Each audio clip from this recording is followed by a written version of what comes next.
with legal parole was said to have started in San Fernando in the year 1904. This forerunner of the present-day Giant Lantern Festival was a new religious activity which we know today as Novenas, a 9-day novena before Christmas, which coincided with the Simbang Gabi from December 16 to 24. This tradition gradually evolved as the lanterns became bigger and the designs more intricate. Later, one big lantern was made for each barrio, which was created through a cooperative effort. Today, the lanterns measures 6 meters, are lit with 4,000 to 12,000 light bulbs, and rely on improvised equipment called rotors that produce dozens of light patterns synced with any music.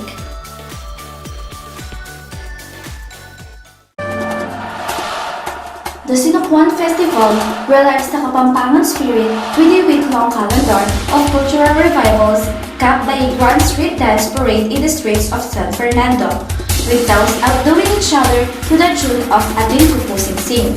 Organized annually by the Save Kapampangan movement, the festival memorializes Aring Sinokwan, the god of the ancient Kapampangan.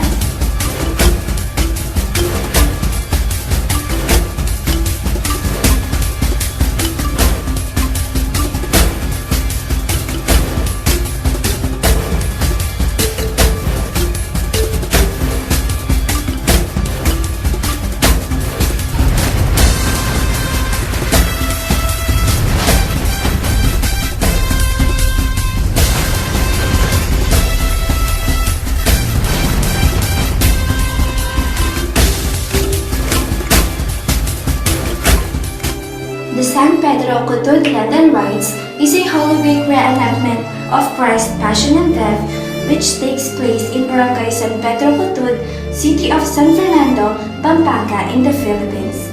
It includes a passion play culminating with the actual nailing of at least 3 penitents to a wooden cross atop the makeshift Calvary.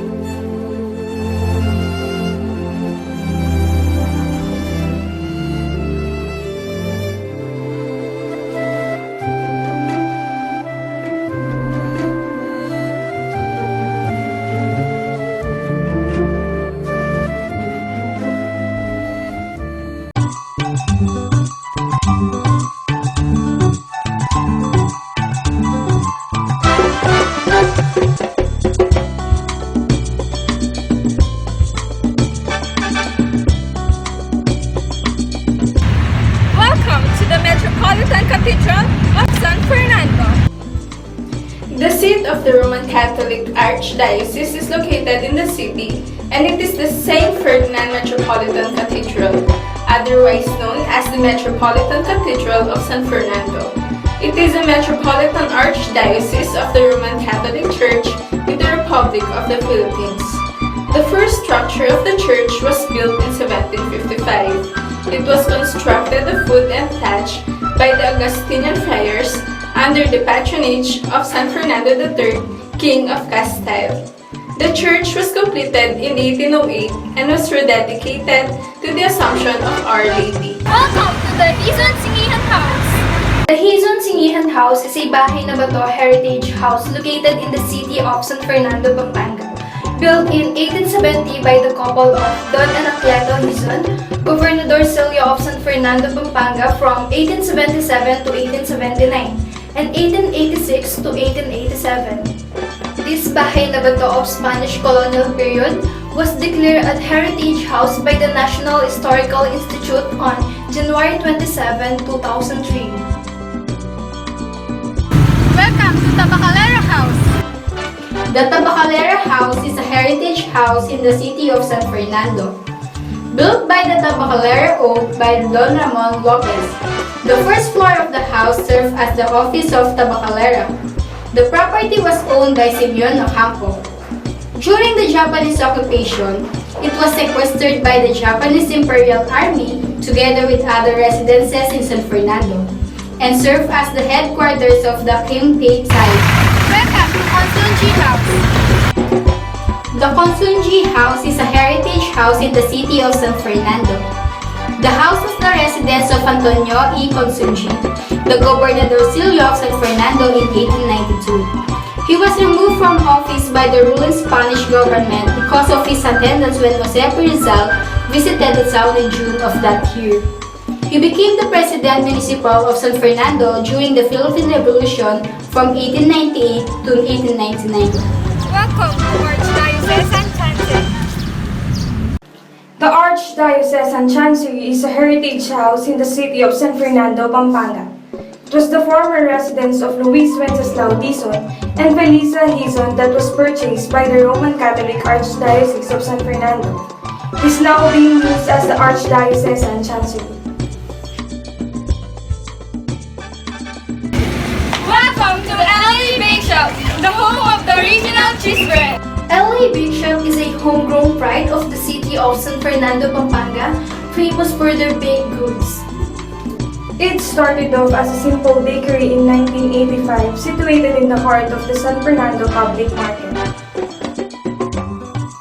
San Fernando's favorite bake shop was put up by an enterprising couple, Jesusa Susing Kembao and husband Jose Pitong Valencia in 1955.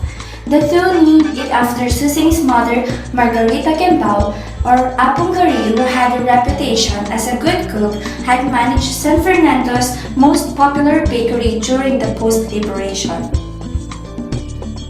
Apong Carrillo sported a prevalent mid-century look with large glass cabinets encasing their tempting hot pandesal, bizcocho, cheese bread, monay, pantisito, and puto seco.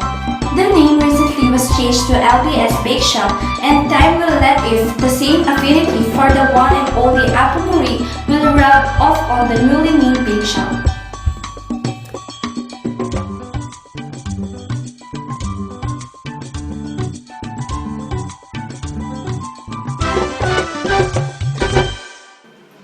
Everybody's Cafe started as a neutral ground during liberation times in Philippine history. Anyone from Filipino, Japanese, and American could enjoy the cafe's simple menu of pancit luglug and mami. As the business grew, the first official branch opened in 1967 at San Fernando, Pampanga. Little by little, they began adding Kapampangan specialties and treasured family recipes to the menu. A branch in Angeles City and one in Salcedo Village, Makati, soon followed. After more than 50 years later, Everybody's Cafe still stands as one of the most resilient and authentically Kapampangan establishments to date. The Pampanga Provincial Capital is one of the most beautiful architectural landmarks in the province. The Pampanga capital is the seat of government of the province of Pampanga in the Philippines. The original building was constructed shortly after the provincial capital of Pampanga was transferred from Bacolor to San Fernando in 1904. Annexes were added before the war. It was the site of a major battle between the Philippine Commonwealth troops and the local guerrilla forces and the Japanese Imperial Army during the World War II. The San Fernando Railway Station is the first railway system in the Philippines built in 1892. This paved ways and created livelihood in the communities it passed through. It made trade and commerce and movement of people significantly faster and more efficient. Other than that, it also played vital roles in our history. On the 27th of June 1892, Dr. Jose Rizal disembarked at this station to meet the new members of La Liga Filipina from Pampanga. After 50 years, in 1942, this place became the final stop of 102-kilometer death march of Filipino and American prisoners of war from the Taan, before being transferred to their last destination, Camp O'Donnell in Capas Tarlac. The operations of the train system ended in 1988. Today, the structure serves as a museum through the efforts of the local government, housing memorabilia, posters, and statues depicting scenarios which happened in that exact place. At syuta po po ngeni, nung rin kagawan doreng sikat na Christmas lantern king lungsod na ning San Fernando. San Fernando is the only place in the country that makes such big lanterns. We also have a homegrown industry and our lantern makers who live and do business in various parts of the country that have influenced the design and makeup of these Christmas ornaments. Sky Ranch, Pampanga. It is located in the city of San Fernando, Pampanga, and it is the newest destination for residents looking for fun and excitement. It is embedded in a 10,000 square meter land right beside SM City, Pampanga. The amusement park was developed by SM Prime Holdings Incorporated in partnership with SMP Leisure Incorporated and Western Philippines. Sky Ranch has 22 different rides, including roller coaster, Super Vikings, Loop Coaster, and Pampanga Eye. Aside from these rides, Sky Ranch Pampanga also offers games to visitors of all ages, with booths for basketball, color toss, ring toss, bowling, and darts available in the park. Lucky visitors can also bring home stuffed toys and other prizes.